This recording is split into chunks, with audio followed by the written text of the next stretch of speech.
Much like a film I recently made a video about, The Materialists, Together is about love, dating, and its transformation in the modern world, and I really loved it. It's interesting we're getting two movies about that back to back. Probably doesn't mean anything. This is not part of the commercial! Some jerk making your life miserable? You want revenge? Call 555.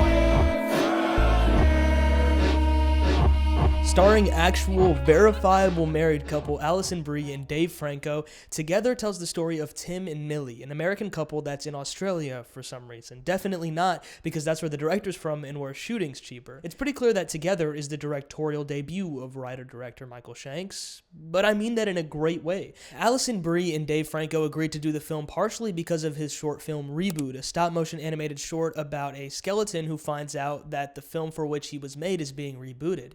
The simple narrative and practical effects-driven storytelling appears to be his origin, but with Together, he ratchets up the combination of horror and comedy, focusing on a perfect harmony between two genres that are not as disparate as they seem, much like the very couple at the center of the film. Although it's clearly inspired by The Thing with a repetitive motif of blood, much like John Carpenter's film, it doesn't go blind in the shadows of its predecessors because it's so willing to push the form in other directions.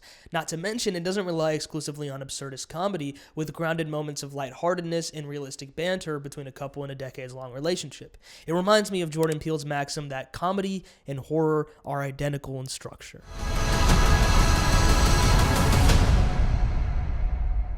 Whiskey for the pain. Alright, I've been positive towards the writing so far, so please give me the grace to get to my big gripe. Just one. I think the first act is pretty bad. Do I think that the film should have just skipped the current first act entirely and begun in Fulton? Maybe, but would that have solved everything? I'm less certain. I think there's this vibe that the film and Shanks himself are far more interested in exploring the conflict of the two in the isolated wilderness than anything that happens beforehand. It also wastes precious runtime for a film on a tight budget because we could have focused on Millie at her new job as a teacher instead of Millie's super tropish best friend Mia Morrissey's Kath, the most glaringly by-the-numbers element of the film. The female best friend pushing the female protagonist to break up with their boyfriend over a phone call has become ubiquitous in every film from a Hallmark movie to this shit. With that being said, a rough first act doesn't matter if you've got a good cast to focus back in on. I can say without a doubt that this movie wouldn't have worked without Alison Brie and Dave Franco. There are plenty of actors who can do comedy and horror, but the Venn diagram of those overlaid by the actors with star power and a real-life relationship is pretty slim. In the Q&A that I attended, they mentioned that they are often offered scripts to do together, but they're almost always rom-coms. And they were interested in exploring this film because it would use their star personas in a more subversive way. Okay, cool. Performances are good, but anyone can talk about that. Let's get technical with it. What did I think of the editing, effects, and lighting? There are a lot of scenes where we're cutting on motion or sound and not worrying about direct continuity. There were moments where I found that creative Foley and sound design combined with a willingness to cut down takes to exclusively important moments really paid off. Some of this is surely attributable to Together being an indie film, so they probably just didn't have the takes that melded together in a final edit, but that doesn't matter when it comes off as a unique creative decision. Okay, so this is the section that I can't really discuss without spoilers, be warned. Anyways, they move to the wilderness and Tim gets shot by a crazed four-armed emu. I'm playing. That was a test to see if y'all actually watched the movie. And a scene straight out of The Office, Millie proposes to Tim in front of all of their friends without a ring. She just gestures with her hands. And it's funny, one of the first signs that this film is going to have grounded and surreal comedic beats, but it's dumb. As they head out into their rural home, we meet the most important side character to the film, arguably the only side character, as Millie's friend is in 2 scenes in the whole shit. Jamie. Jamie is another teacher at Millie's school and is immediately kind to her. We get the sense that this is going to be an issue as the romantic tension between them is teased. However, it's a fake out. I love that because we're introduced to this character under the premise that he represents a threat to their relationship because perhaps Millie would leave the younger, Arrested Development, perpetually adolescent Tim for the slightly older, mature, and glasses-wearing fellow teacher Jamie. However, that's not why he's in the film at all. He's actually in favor of their relationship. He's here as our twist villain, as our dynamic embodiment to the cult, and most importantly, as the one who gives us exposition about the platonic man. That's right, baby. We're getting Greek with it. But first, Millie and Tim fall into a cave, drink some freak juice, and Tim gets sick. He can't be without her. He moves with her, must connect to her, must find her. The CG enhancements of actual prosthetics created a great complement for the body horror stuff, but it's the lighting that sells these effects. For me, the lighting in the cave was the highlight. Pun super intended. Hella intended. The one-point lighting enhanced the sequences, and the moments where he monologues about his late parents by the fire hit so hard. That'll always get me because I just love flickering. So, 4 thumbs up for the lighting. Speaking of, the late parents thing is kind of weird. I can see how it bridges the themes of commitment, marriage, and monotony in relationships, but I think it overcrowds the film. I think it also makes the relationship between Tim and Millie a little bit odd, as it doesn't really mesh well with the relatively realistic backstory for their domestic disagreements. And it's those disagreements that are enjoyable. Tim and Millie fight, argue, kiss, have sex, get connected, and rip apart. Literally, through days of dealing with this, their arguments reach a peak. Or I guess maybe a valley. It's kind of bad. It's kind of low. I love you. After a particularly rough argument with Tim, Millie goes to Jamie's house. As he explains to her, Plato theorized about a past in which humans were one. To give a little context, Jamie's talking about Plato's Symposium. The Symposium, one of Plato's middle period dialogues, consists of 7 monologues by Phaedrus, Pausanias, Eryximachus, Aristophanes, Agathon, Socrates, and Alcibiades. Surrounding and connecting these speeches are incidents, interchanges, and editorial comments by Apollodorus.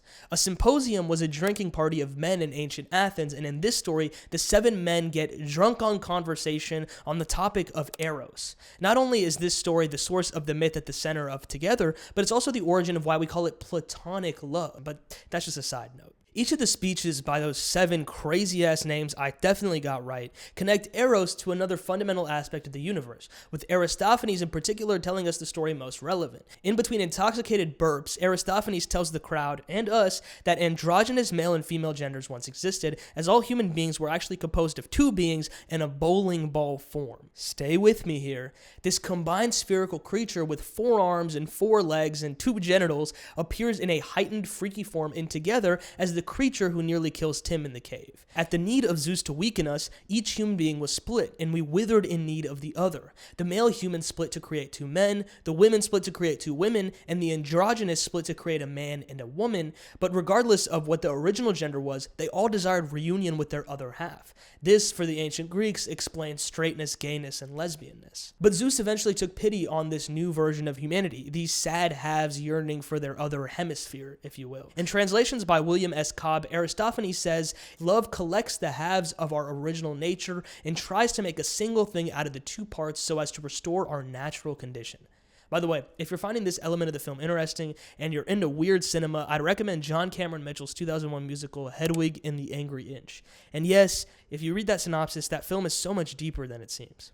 As Jamie recounts the story, it serves as a twist. However, making him gay was not just a minor twist to make Tim look kinda arrogant or ignorant, but a reference to the fundamentals of the platonic story I just talked about. In the story, Jamie can find the explanation for why homosexuality exists at all. But it's at this moment that Jamie reveals also that he's not really a nice guy. He wears a double wedding ring, as he is the combination of 2 men, and the edge of the rings holds 2 blades. These blades were used to combine 2 men in love to create the person that Jamie is today, and he slices Millie's arm open to facilitate their combination. She escapes to reach Tim, who was just dealing with the homunculus in the cave, but begins bleeding out. And then, on death's door, as Millie is about to die, Tim proposes without a ring box in his hand. He gestures with an open palm. It's repeating. That dumb joke is back. That's right. I didn't think the scene was a dumb example of a bad first act. I flippantly referred to it that way for storytelling purposes in this video. Therefore, this moment is yet another link to the themes of The Materialists and other works on love in our capitalist age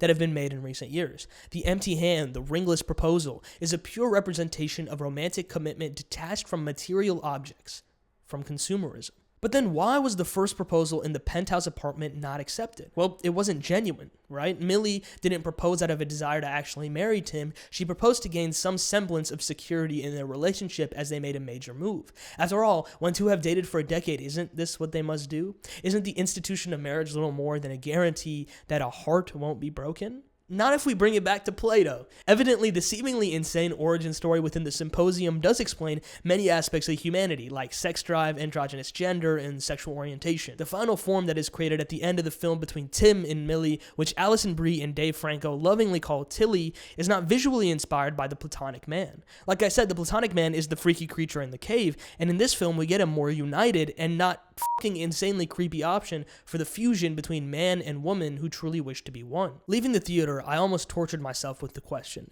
does Michael Shanks think marriage is a good thing? I became so attached to this idea of whether or not Together was about the dangers of toxic love and codependency, or an ultimately positive message on the importance of the institution of marriage. But the more I think back to the Platonic story and the basics of Greek storytelling, I come to understand that those aren't the only options. It's not about what's good or what's bad, it's about what is. It's about our nature. Michael Shanks is not necessarily saying that the combined Tilly is the peak of humanity or the best that Tim and Millie could ever become.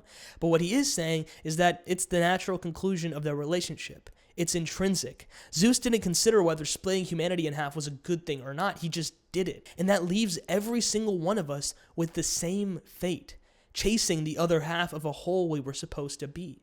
Shanks isn't asking, should we become one? He's asking whether it's even possible to not live together.